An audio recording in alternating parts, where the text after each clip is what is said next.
Hi, everybody. Good evening and welcome to the Finding You podcast. I'm Dr. Brad Reedy. Today is Thursday, July 2nd, 2026. Tonight, for those of you that might not be familiar with what we do here, is a live episode where I answer questions from the audience, from the inner circle. To be an inner circle member, you either pay $10 a month, which is you can cancel at any time, or $100 per year.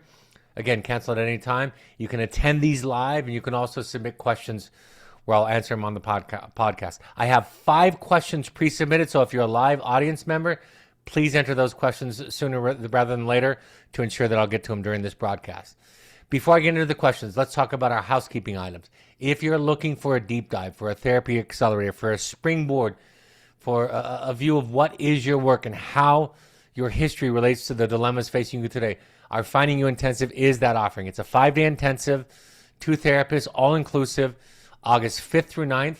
So we pick you up at the airport. We bring you to a nice inn that we have in Midway, Utah, and you're fed, you're taken care of, and you get immersed in the safest environment that we can possibly create. So the magic of it is really beyond what we say and what we teach. It's how it feels, what happens, what comes up for you, the stories and the truths that are available to you when you feel safe. So if you're looking for something to feel safe, that's the thing I would want to emphasize more than anything. If you're looking for a place to feel safe and you want to know what that feels like and what comes up for you, Finding You is that opportunity. August 5th through 9th, we have a couple of spots available. It will sell out. September 9th through 13th after that, and of course, October 7th and 11th. We're also doing a Finding You for couples later this year in November. So if you want to attend one of these with a couple, I will be running the Finding You for couples in November. Go to our website, go to our portal, contact us there, or email us at our email, info@findingyouprograms.com. That's info@findingyouprograms.com. If you want to find a coach, a therapist who works in this work, if you're an Inner Circle member or an alumni and you want to attend our support group on the third Wednesday of each month, you can email us.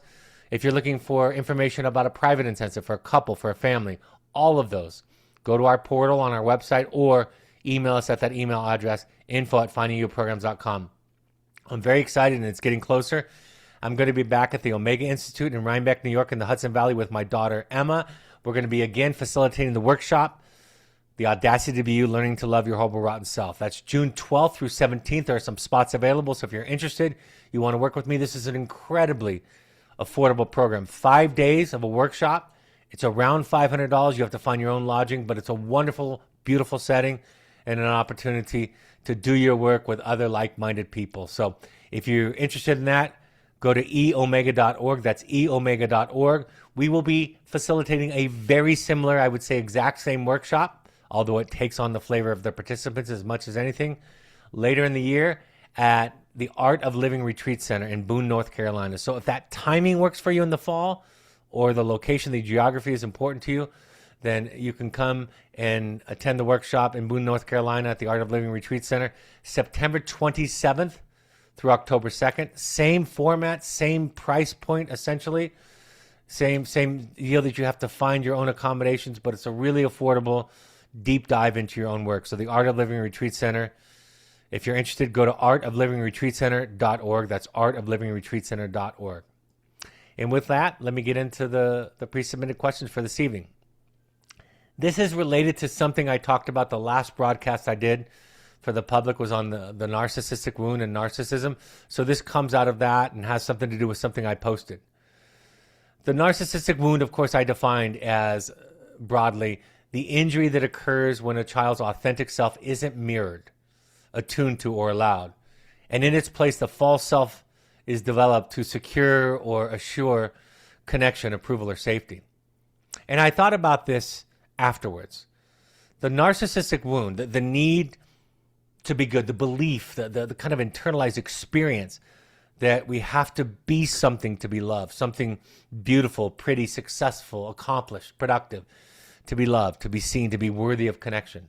The narcissistic wound that everybody has to a greater or lesser extent is the thing that prevents most people from going into individual therapy. Because to consider that you yourself might be somebody who needs this work, who needs some attention on the way that they're living their life and what's stuck for them, is unthinkable. for somebody who has a strong, unhealed narcissistic wound. They'll go to couples therapy. They'll go to family therapy. They'll even go to therapeutic activities or settings where the focus is on somebody else, the identified patient, the child, the spouse, or even their own parents or siblings. People with the narcissistic wound that is significant will show up in those settings because those come with this kind of implied premise that you're there to help other people. And so it goes back to this idea that I used to say for years, working with teens and young adults and their families in treatment programs. If you want to do something for your child who's struggling, if you want to do something for your spouse who is struggling, or for basically anybody in your life that you care about, that you're close to in your circle, that is struggling with addiction or some compulsive chronic condition in the area of mental health, the best thing you can do is to do your own work. And I always used to say, if you learn nothing else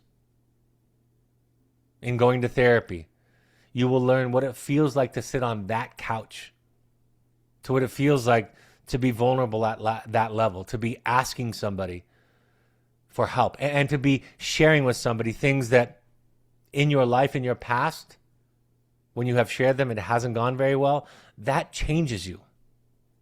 That gives you a kind of compassion or empathy for what is being asked of the identified patient. Right? We say with a kind of ease when we're talking about our children or our spouses or our loved ones who are struggling with addiction or other mental health issues, we talk about the need that they have to go and talk to somebody, to get help, to get support. And we say that as if that's an easy thing to do. If it was easy to do, we wouldn't have the mental health symptoms that we have, all of us.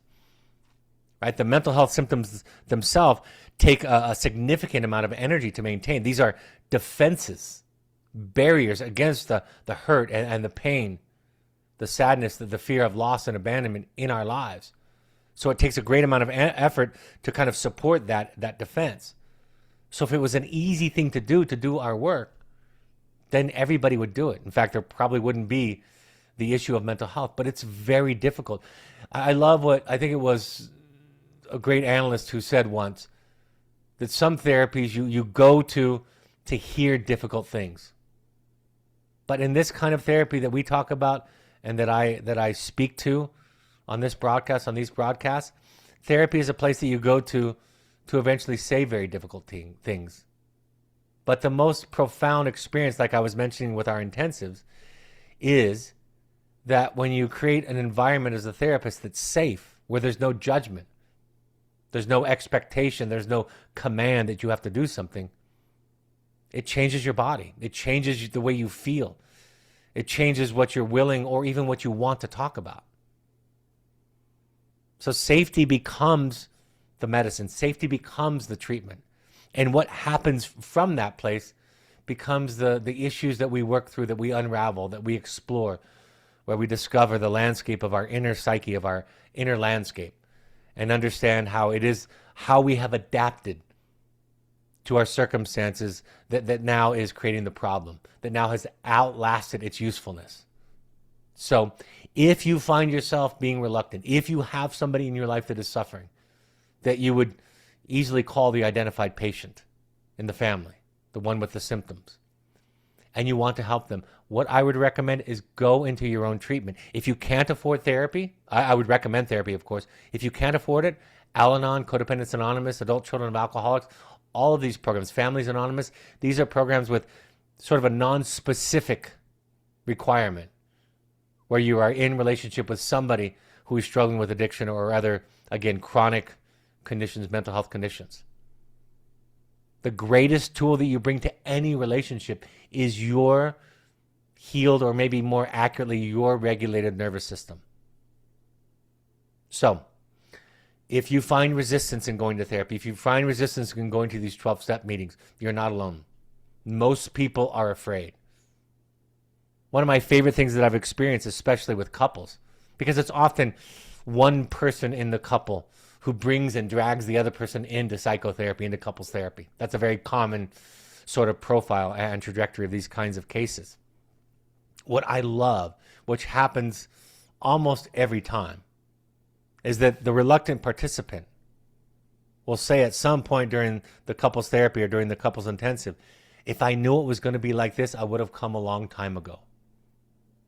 If I knew it was going to feel this safe and it wasn't going to be everybody ganging up on me and pointing the finger at me and doubling down on the fact that I'm the problem.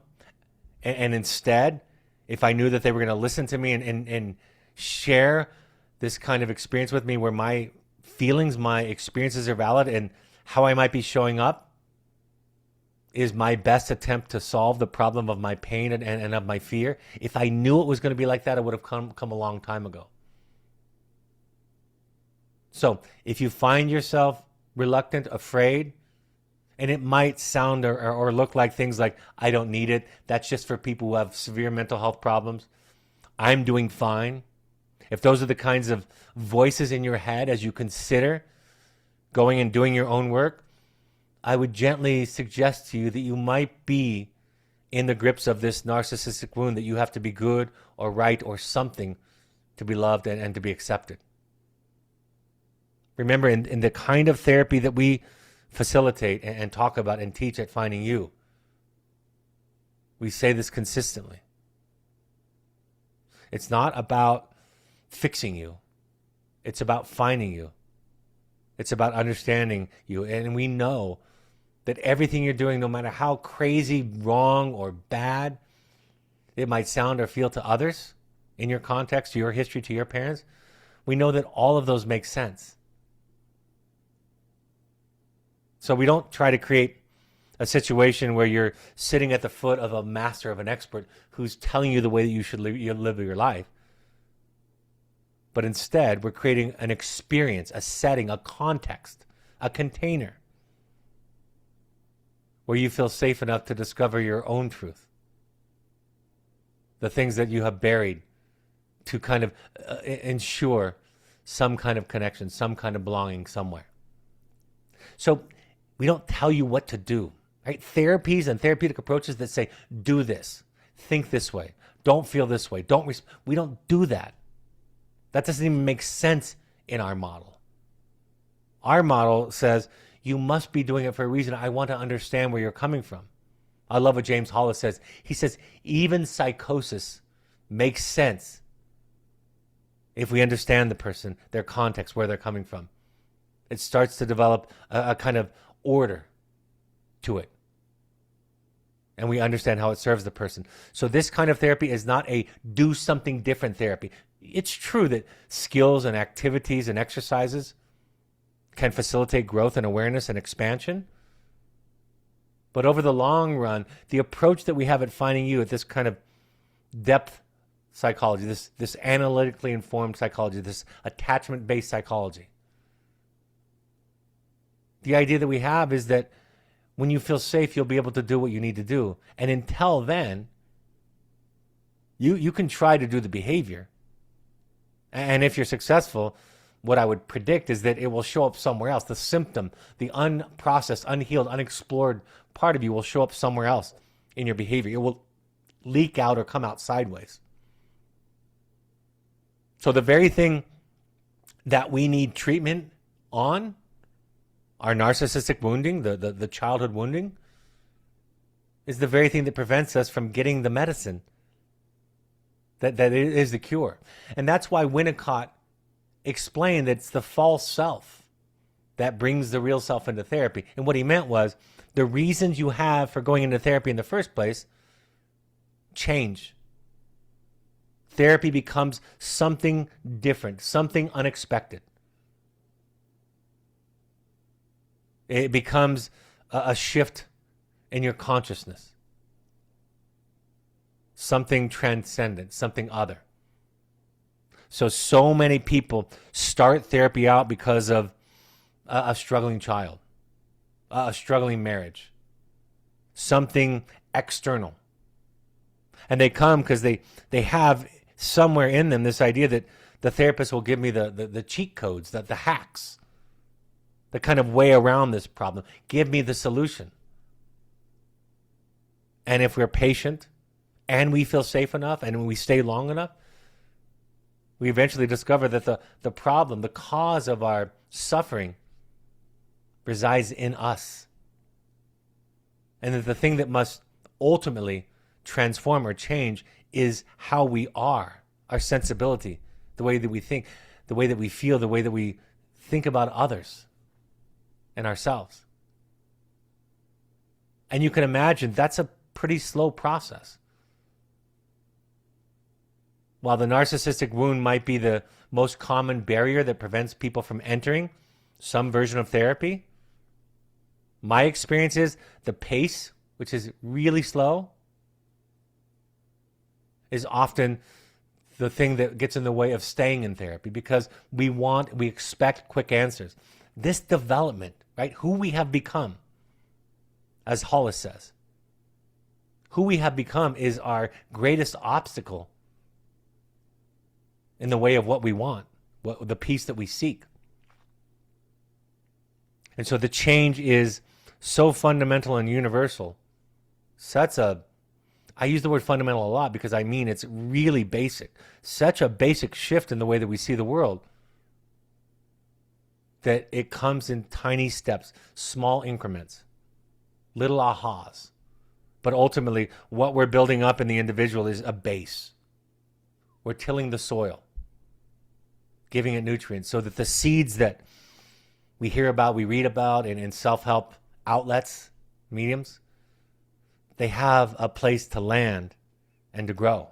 If the base isn't there, we could hear the greatest truth in the world, and it's like landing on stony ground, as it were. It won't take root.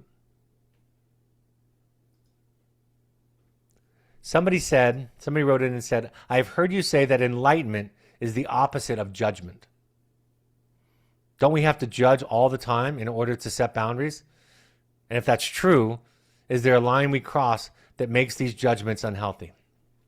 I'm going to kind of take this piece by piece. It's not necessarily that enlightenment is the opposite of judgment. It's that the longer you do this work, there's a sense of the less you know, the less certain you are. And of course it would be that way. Because as you grow and let go of old ideas, surrender old beliefs, move out of old contexts, old relationships even, right? You're constantly shedding your skin, so to speak. Campbell says the snake that does not shed its skin will die. So we shed our skin over and over again. We go through a kind of a death and a rebirth process, symbolically speaking, in these ways. That one of the obvious conclusions is, I'm not sure that I know for sure what I know today. I expect that some of the ideas that I might hold even close to myself today, 5, 10, 15, 20 years, I could believe something entirely different. My therapist likes to use the phrase, this is my working hypothesis. It might be one that she has held for a decade or more, or it could be one that she's held all of her life, but she's open to the idea that she doesn't know. And so the older I get, the more work that I've done, the less certain I am and the more comfort I am with uncertainty. In so many ways, mental health issues are a defense. They're the defense against uncertainty. And mental health can be understood, in a sense, as a measure of our ability to sit with uncertainty and ambiguity and not knowing. We want answers. We want absolutes. We want to know exactly where we should go and what we should do. But the work is to accept the fact that we just don't know. That the one way, as so many people say, that you know that you're on your path is that it disappears. You can't see where it goes. That's the greatest and clearest indication that you have embarked on this hero's journey, this journey of differentiation, of individuation, of returning and becoming who you are. So the first thing is it's about, it comes from a quote. What you're referring to is a quote that Ram Dass shared where he said, to be enlightened is to judge nothing. He's not talking about the things that we have to make judgments all day long, every day, in our jobs, in our lives, right? You have to judge this or that as acceptable or not acceptable, as something you want or don't want. The kind of judgment he's talking about is more of the good and bad, the right and wrong, the kind of moralistic sense of self-righteousness that we hide behind when we judge, our need to put things in categories so that they make sense to us and become sort of manageable, and we have this illusion of control over them. What I love about psychology and the compassion that it breeds in those who dive deep into it is that it expands your love. You don't know what somebody else should do. And even when somebody's making what you might guess to be a mistake, you have enough experience and awareness of yourself to realize that most of the things that you know that have value came from your mistakes.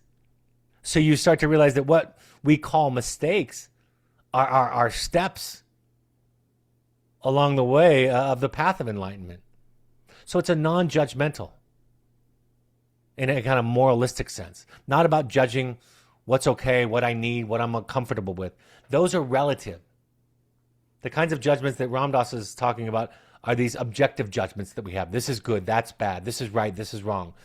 This is the way you should go, this is the way you shouldn't go. You should do this, you shouldn't do that.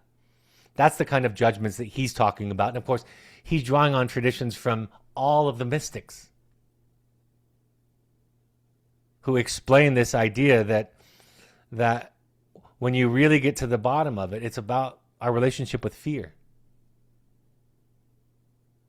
And if we respond to our fear and to our hurt and to our pain with things that protect us, like hatred, rage, anger, and judgment, control, right? Those are all things that we hold to protect us, to stand as a barrier between us and the pain. The difference between somebody that's more conscious and more enlightened is they just feel the pain, the sadness, the loss, the grief. Somebody who's more enlightened, for example, who leaves a marriage through divorce, doesn't leave in anger and rage. They leave in grief. They set boundaries with love, without judgment, but based on a really sensitive and conscious awareness of their own needs. So it becomes too far, the line that we cross. And again, you can find these teachings in Star Wars, as strange as that sounds, which is literally and overtly based on the work of Joseph Campbell and Carl Jung by extension, because Carl Jung and Joseph Campbell overlap so much. Yoda says that fear leads to anger, anger leads to hate, and hate leads to the dark side.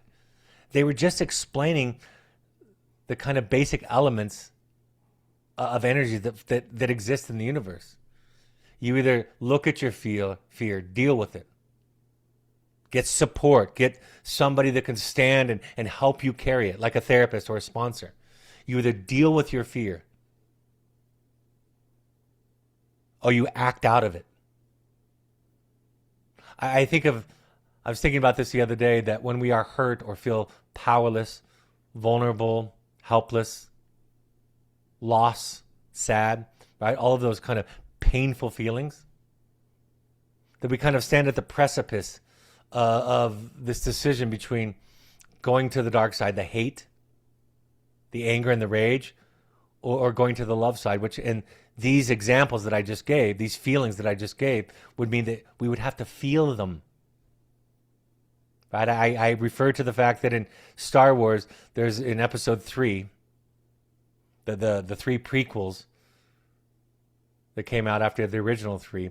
In episode 3, there's a moment that shows the difference between Yoda and Darth Vader. Anakin Skywalker, who later became Darth Vader, had too much of the pain, too much of the loss. He could not handle another such blow. He'd heard the prophecy of the fact that his wife was going to die in childbirth, and he could not tolerate it. And he was seduced to go to the dark side with the idea that he could control life and death. So that's how he dealt with it. Conversely, in the same episode, there was an incident where all the Jedi children had been killed. And Yoda was made aware of it, felt it, and knew that it had happened. And the way he dealt with it was the way of the force or the light side. And how did he deal with it? He cried. Tears filled his eyes and started to fall down his cheeks. He moaned an excruciatingly deep moan, and he cried. He grieved it. So that's really what's before us. But because of our fractured attachments, our attachment wounding, we don't have the base to be able to tolerate that stuff. It's too heavy for us. So to adapt to the overwhelming emotions that we can't process and metabolize, we develop adaptations, symptoms, mental health patterns that we like, that we're comfortable with, as a defense, as a barrier against the pain. Thank you for that question. Somebody writes in and says, you talk a lot about how finding yourself isn't some finish line you cross.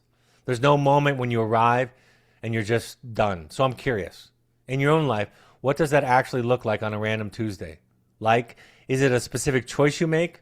A way you catch yourself reacting to something? A conversation you have differently than you would have had 5 years ago?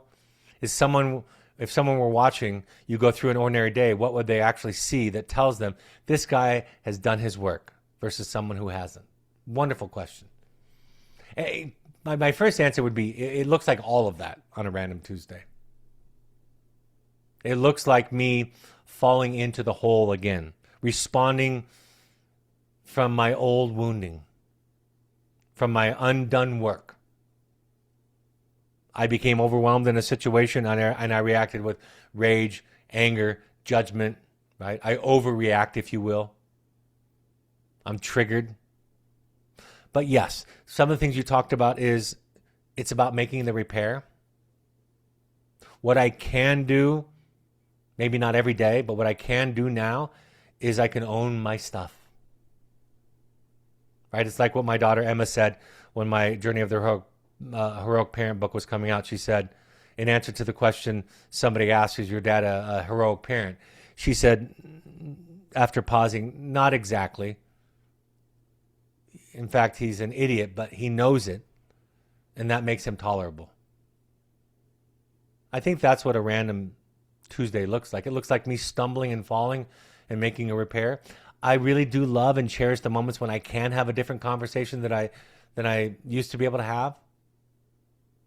I could have a conversation and say things without the injury in the first place sometimes, and that's a thrilling moment. But the progress is so slow that sometimes I don't see it myself. I have this experience because I have so much of my teachings recorded over the last 20 years that I can go back and listen to them.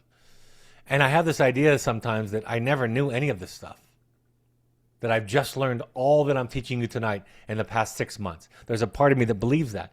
And then I listen to myself from 2020 and 2015 and 2010 and 2005, and I think, well, you knew some things. So it's just little piece by piece. More than anything, though, the thing that has developed that makes the greatest difference in all of this is self-compassion. I am more capable today at looking at the parts of myself that cause problems, that hurt people, that hurt me, that cause me the most consternation. I'm able to look at those characteristics and aspects of myself with more compassion than I used to. And when I can't, when the negative voices are a roar in my head,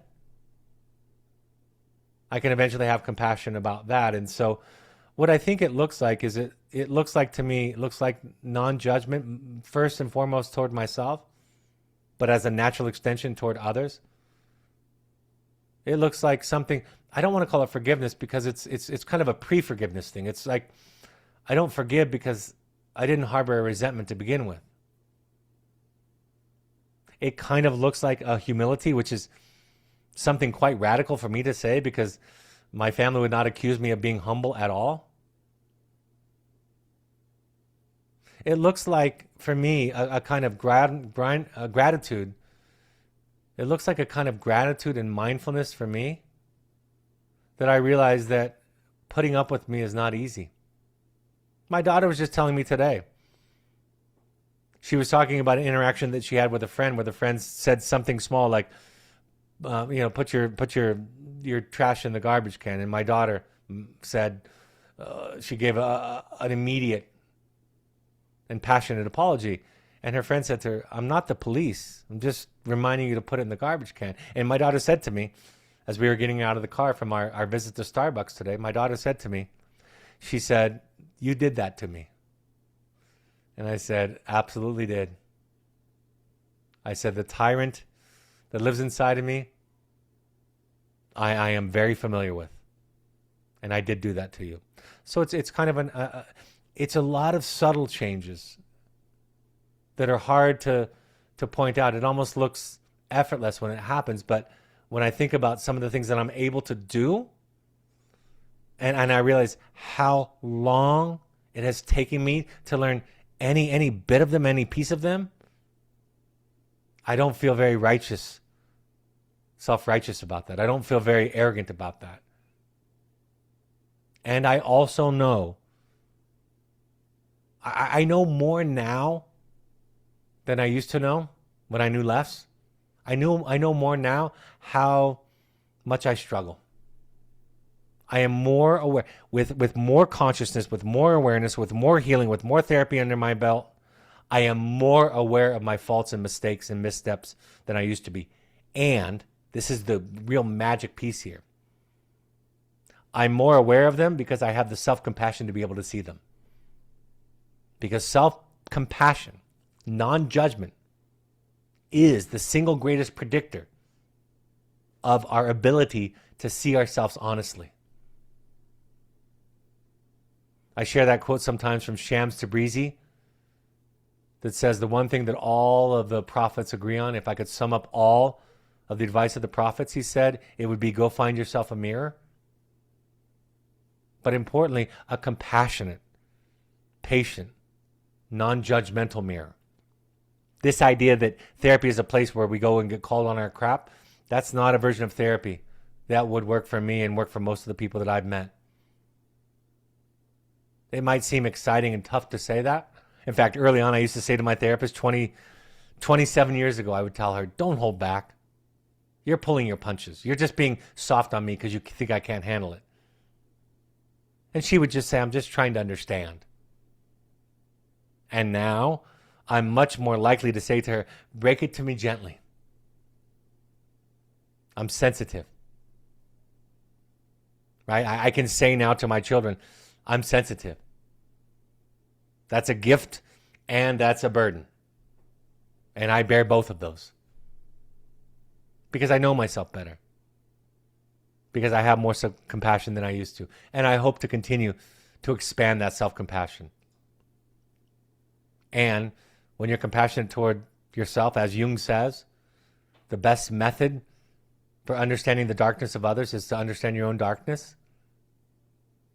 When you develop self-compassion for yourself, you have a lot more patience for all the other idiots in the world too. All the other nincompoops in the world.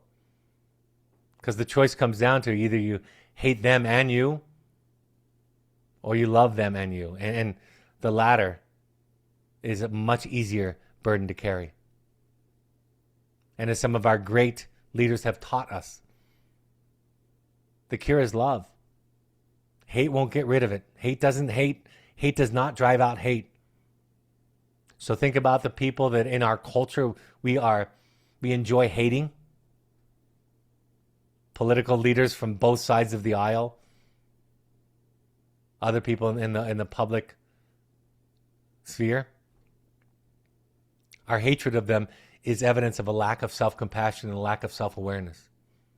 I have said, if you don't have compassion for the cruelest despot and the inhumane leaders, you haven't learned self-compassion. Wonderful question. Somebody writes in this question. In your podcast on narcissism, around the 48-minute mark, you talk about the problem, that the problem is in me at some point. How am I the cause of my own problem? And how am I the solution to my own problem? It reminds me of Homer Simpson's saying about alcohol. To alcohol, the cause, of and solution to all of life's problems. I love being compared to Homer Simpson, and that's a very wise statement. I want to clarify that you're not responsible for what happened to you as a child. But you are now responsible for the ways in which you've organized your personality to protect yourself. It's now yours. The dents and the bruises are yours. They were caused by somebody else, but now they're in you. And so the good news is that you can learn to undent yourself. And what do you have to do? You kind of have to create another version of childhood, another version of family, right? Therapy becomes the childhood that you did not have, and the therapist becomes the parent you did not have. These free support groups that I've mentioned all the time, the 12-step support groups and others like it, become similar such environments. Jessica Benjamin explained in her book, The Bonds of Love, she's an attachment theorist, she said, the root of the self is found through somebody else. It's when somebody finds me that I find myself. So when you find somebody who has more capacity, less anxiety, less of an instinct to control your behavior than your parents, and you spend time with that person, and their larger consciousness, their larger awareness, over time it changes you. So you're not responsible for what happened to you. But now the dents, the wounds, the adaptations that you have put in place to help yourself through those dents and wounds, they're yours. And nobody is more of a cheerleader when people want to talk about their childhood and the pains that happened to them. But the implication of that process is now you've got to deal with them. That's what it means to be an adult. Mom and dad are not going to come to the rescue. Nobody's going to come to the rescue and save you. The person that is going to save you is you. The new version of you that develops in this work will be the one that rescues you from this. And it is so different than how you are, how you become, that we use the symbol of death and rebirth, of being born again, as a way to describe how transformational that change is. And so often I might have somebody in a crisis come to me with kind of para-suicidal thoughts. Not quite active suicidality, but beginning to fantasize about it. And what analysts will say to you is the instinct to kill yourself is a good instinct. But the mistake that so many people make is that they think they have to kill their entire self, when in reality they just have to kill part of themselves. People often ask me, what part of ourselves do we have to kill? And first, that's for you to figure out. But second, for so many of us, it's what other people think about us.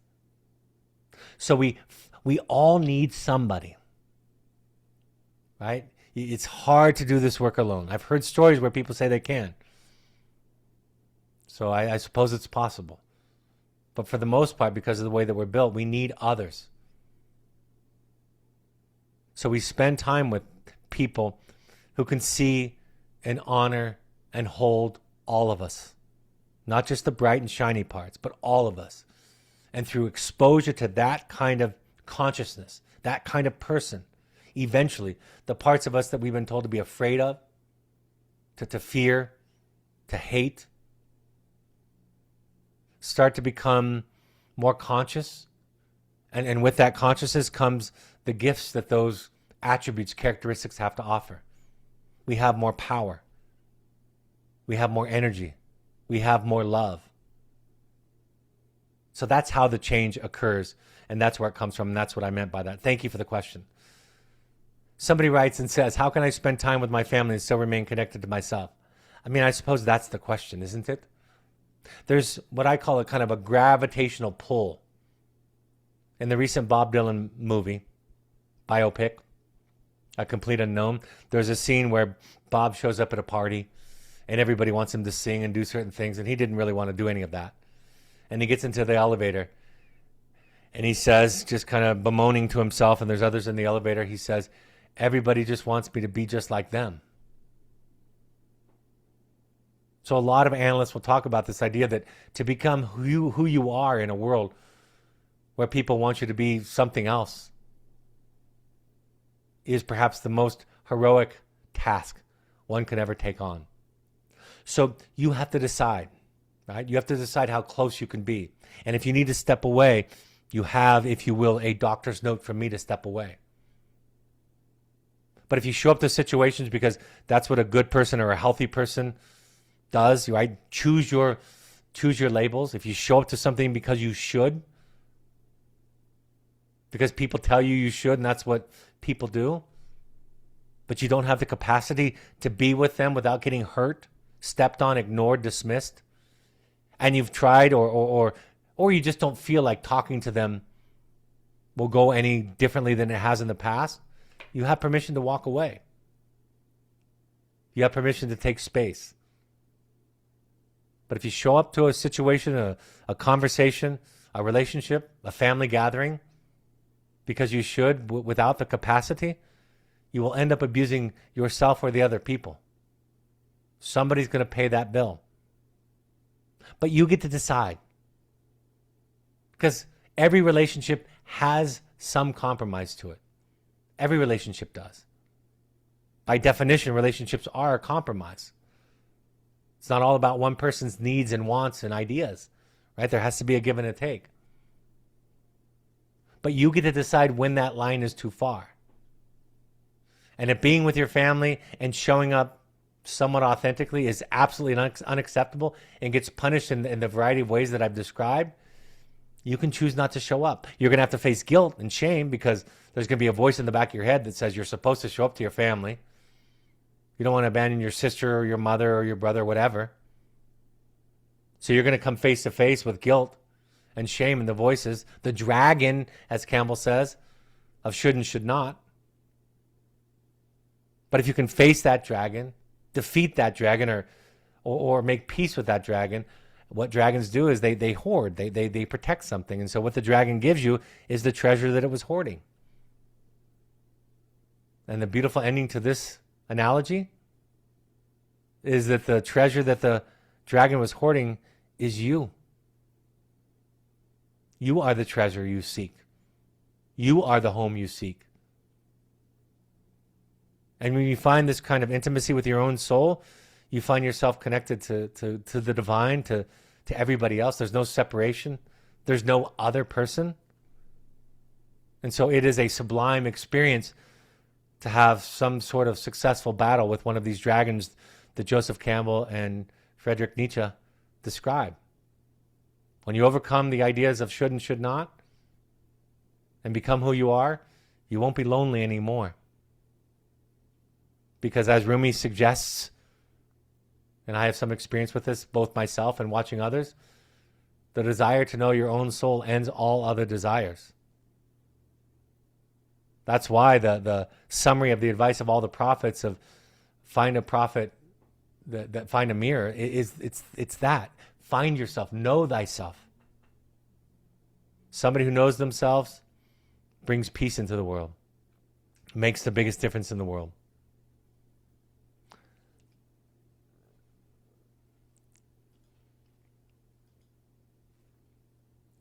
Somebody writes in and says, my adult son blames me and his mother for how he turned out. I think that means his depression, anxiety, OCD.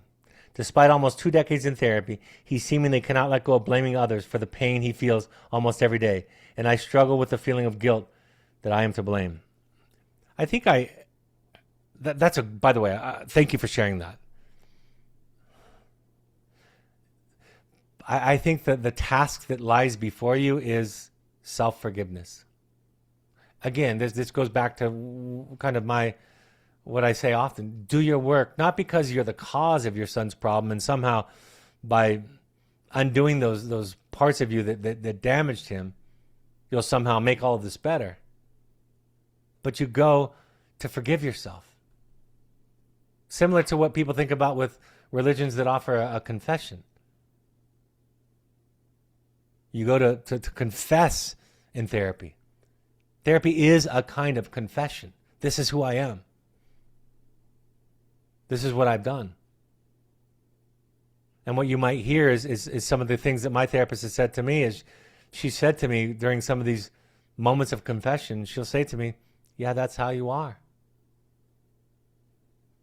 Sometimes I take great offense at her agreeing with me.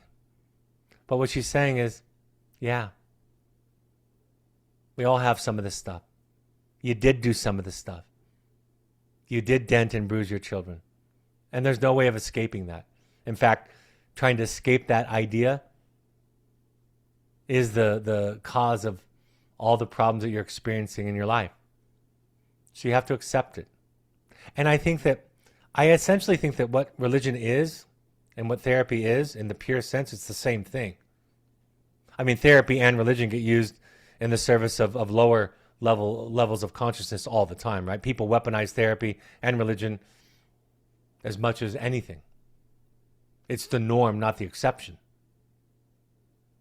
So I'm not saying from an external perspective that if somebody gets religion or goes into therapy, everything's going to go well. But if you keep going, if you keep looking, eventually you'll find these truths that I'm speaking of.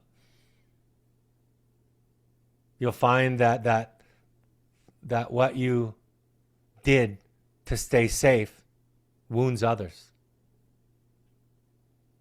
And so part of the task is to forgive yourself, not to get him to forgive you, to forgive yourself.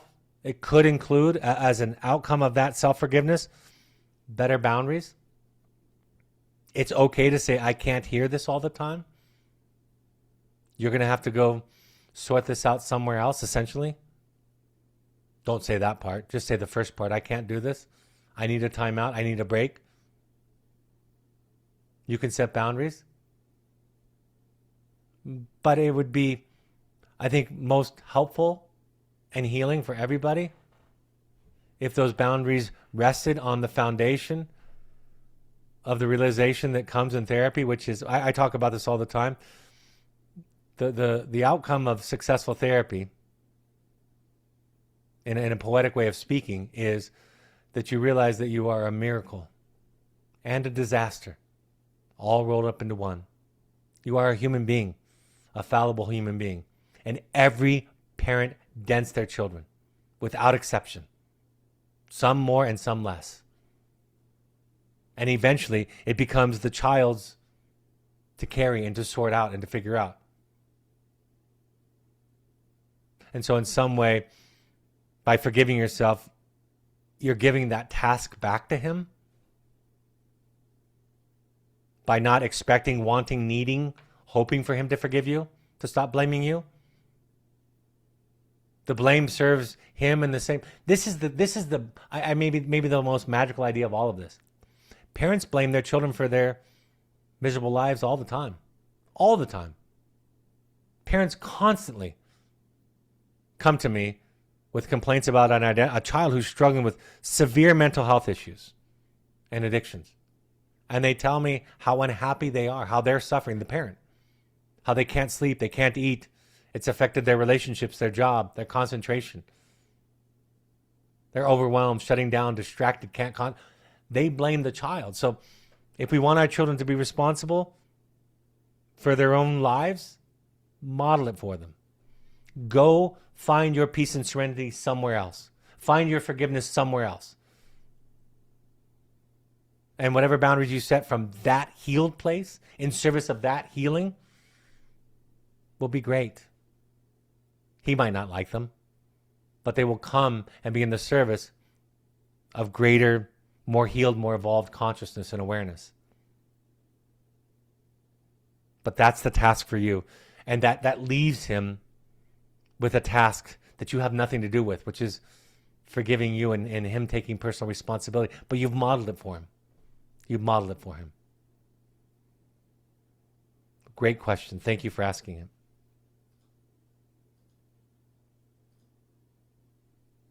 All right. Looks like that's all the questions for this evening. Thank you for those. Let's go to housekeeping. If you're not actually, you're probably all Inner Circle members, but the Inner Circle is for alumni and for those who want to subscribe. $10 a month gives you access to a couple hours a month, all the live broadcasts. and it's $10 a month or $100 a year. You can cancel at any time. My 3 books, The Journey of the Heroic Parent, The Audacity of You, and my new co-author book, Stay in the Room with Michael and Jeff McClain.